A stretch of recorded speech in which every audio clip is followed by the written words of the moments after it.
Now a little bit about Norsk Retningsboring. As you said, we have about 30 years from the oil business. And two of my colleagues have been 15 years on Iceland, drilling geothermal. And I have been a little bit in the oil business drilling. And then I have done some repair jobs in granite, Mongstad, for example, back in 2000, where things went wrong on landfall holes. And we have drilled, involved in 12 holes in the granite. And the lengths have been 500 meters to 1,250 meters, and up to 1,060 millimeters, 42 inch.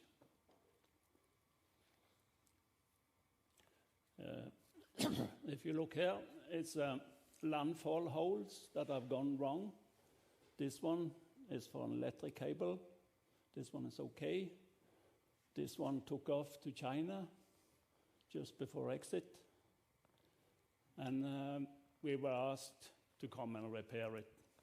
They didn't want to drill a new well because that will cause a lot of noise. So we went in with what we call an oil and gas mud motor.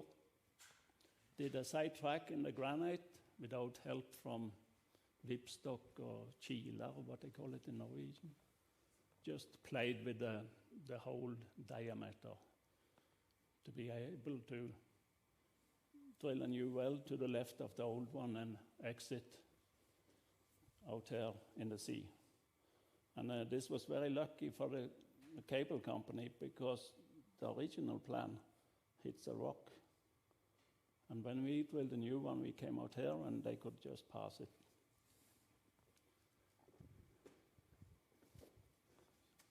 Kan vi en knapp? Bare trykke. Ja, perfect. Yeah. And then we have been asked from the tomato gartneri, Hanasan gartneri on Rennesøy, if we can solve the energy problem there. They're using about 10, 12 million kilowatt per year. And the problem is they have to be fossil-free in 2030.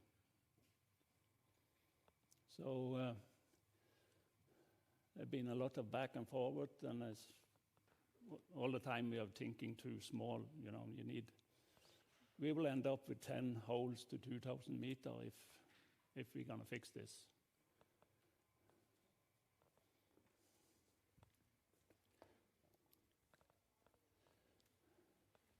We need some more heavy equipment for sure if we want to go to 2,000 meters.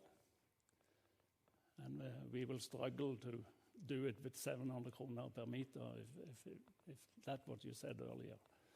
But we have looked at rigs and how to drill geothermal wells from one location. And we have looked into the problems with drilling. And we found out if we slanted the holes a little bit, 10 to 20 degrees, the drill string will be much more stable when it's lying on a low side instead of hanging vertical. So this is the main idea, to just have a rig that we can slant the tower.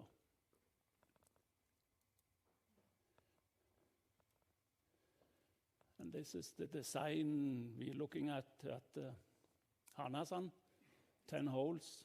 We just spread it out.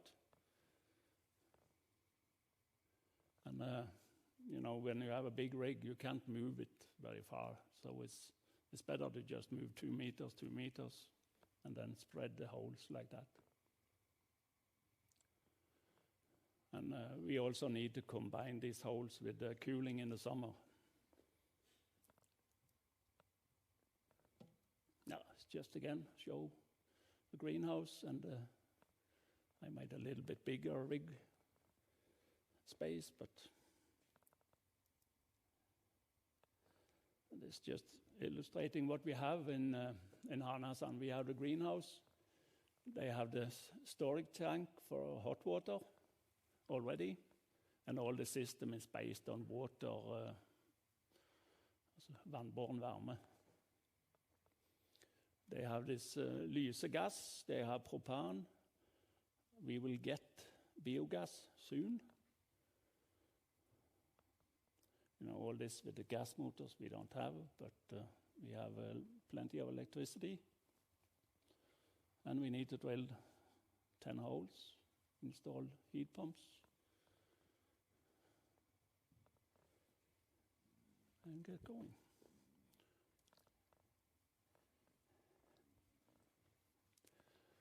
This is the favorite rig. It's sitting down in Holland, waiting for us to come and buy it. You can tilt the tower from 9 degrees all the way up to 90. In the oil industry, 90 is horizontal. And if you drill on land, 90 is vertical. So, yeah, there's some confusion there. Don't mix up. So this rig have a lifting capacity of 150 ton. That can bring us safely down to 2,000-3,000 meters. It depends on the hole size and drill pipe. And the important thing is the horsepower on the pump, because we will use mud motors to do the work.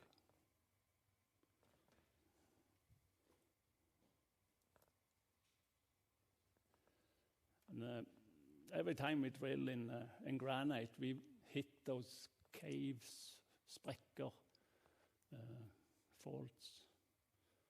And this one is up in Trøndelag, and there's 200 meters with rock above it, but when it starts raining, it starts flooding. So there is communication, at least 200 meters easily. So if we can find these on the way, we will look into way to utilize this and make close loops to save drilling meters. This can give us they are everywhere. When you don't expect them, they just show up. This is just an example in how we can utilize those faults. Here on Ullandhaug, there should be a fault at 1126 meters. I'm not sure how big it is. It's several meters just with nothing.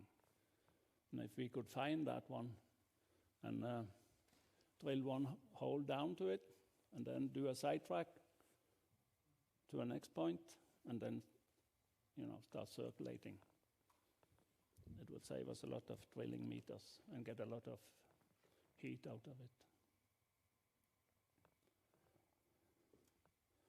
But that's the next step.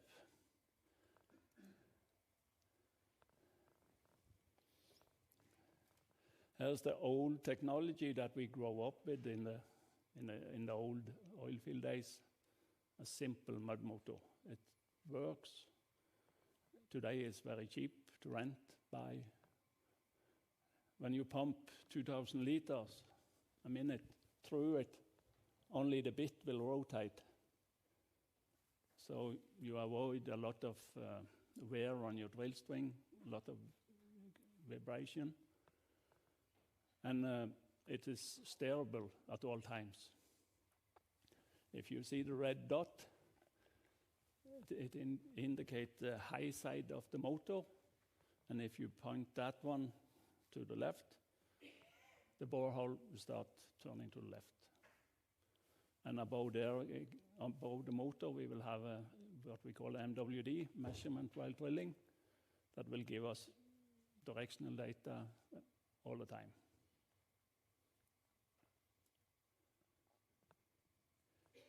So that's the main. But you need horsepower to pump fluid to drive the bit, but you save energy on the rig side.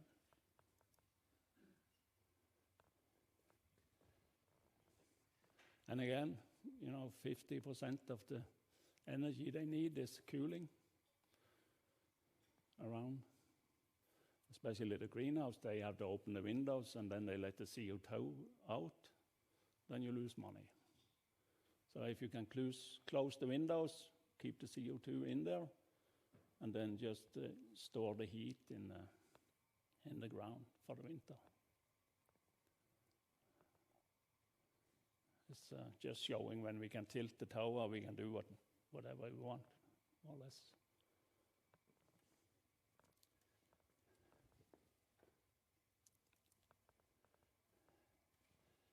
Again, this is a greenhouse down in Holland, where the rig is up and running. So it needs some space, but so we have done a lot of work on this, but we have done, the planning is ready. All the tools, drilling equipment are lying around here in Forus and Stavanger. We have all the people. The engineers we will find, they are around us.